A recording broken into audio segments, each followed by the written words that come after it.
KSRTC bus സ്റ്റാൻഡുകളിൽ സാധാരണ നമ്മളെത്താറുള്ളത് ബസ്സുകളുടെ ദുരവസ്ഥയെക്കുറിച്ചും ജീവനക്കാരുടെ പ്രതിസന്ധികളെക്കുറിച്ചും ചർച്ച ചെയ്യാനായിട്ടാണ്. പക്ഷേ ഇന്ന് കാസർഗോഡ് KSRTC ബസ് സ്റ്റാൻഡിൽ നമ്മളെത്തിയത് വേറിട്ട ഒരു കാഴ്ച പ്രേക്ഷകരിലേക്ക് എത്തിക്കാൻ കൂടിയാണ്.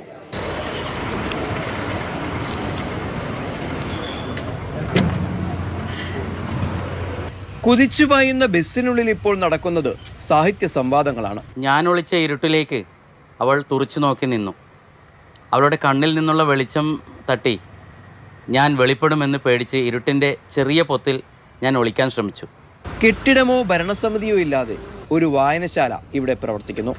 വായിക്കുന്ന പുസ്തകങ്ങൾ പരമാവധി ആശയങ്ങൾ പങ്കുവയ്ക്കുക എന്ന താല്പര്യത്തോടുകൂടി 5 വർഷം മുമ്പ് കാസർഗോഡ് ഡിപ്പോ കേന്ദ്രമാക്കി ഒരു വാട്സപ്പ് കൂട്ടായ്മ രൂപീകരിച്ചു. കോവിഡ് കാലത്തോടുകൂടി എല്ലാവരും വീട്ടിലടച്ചിട്ടിരുന്ന സമയത്ത് അവരവർ വായിച്ച പുസ്തകങ്ങളെ പറ്റിയുള്ള വിവരങ്ങൾ പങ്കുവെച്ചുകൊണ്ട് കേരളത്തിലാകമാനമുള്ള സുഹൃത്തുക്കളുടെ ഇടയിലേക്ക് ഞങ്ങൾ ഈ വാട്സപ്പ് കൂട്ടായ്മ വ്യാപിപ്പിച്ചു. കാസർഗോഡ് കാഞ്ഞങ്ങാട് ഡിപ്പോകളിലെ വിവിധ വിഭാഗങ്ങളിൽ ജോലി ചെയ്യുന്ന ജീവനക്കാരാണ് ഈ സാംസ്കാരിക പ്രവർത്തനങ്ങൾക്ക് ചുക്കാൻ പിടിക്കുന്നത്.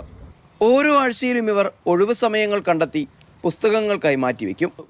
ഇത്തവണ ചർച്ച കാസർഗോഡിന്റെ ചരിത്രം പറയുന്ന KN പ്രശാന്തിന്റെ പൊണത്തെക്കുറിച്ചാണ്. 4 തലമുറയിൽപ്പെട്ട സ്ത്രീകളായ ഉച്ചിര, ചിരിത, പാർവതി, രമ്യ എന്നിവരിൽ കൂടി ആ ഒരു കഥാപശ്ചാത്തലത്തെ വായിച്ചറിയാനാണ് ഞാൻ ഇഷ്ടപ്പെട്ടത്. വടക്കേ മലബാറിലെ അതുപോലെ തുളുനാടുമായി ബന്ധപ്പെട്ട് കിടക്കുന്ന പ്രദേശങ്ങളിലെ സമര പോരാട്ടങ്ങളുടെ ഒരു കഥ കൂടിയാണ്.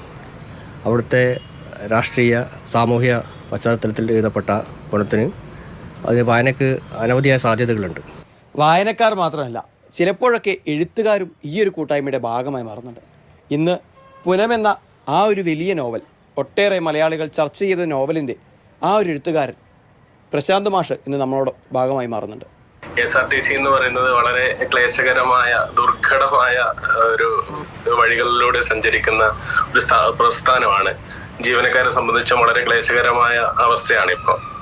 അതിൽ നിന്നൊക്കെ മറികടക്കാൻ വായനയെ ചേർത്ത് പിടിക്കുന്നു, സർഗാത്മകതയെ കൂടെ നിർത്തുന്നൊക്കെ പറയുന്നത് വലിയ അതിശയവും സന്തോഷമായിരുന്നു ആദ്യം കേട്ടപ്പോൾ.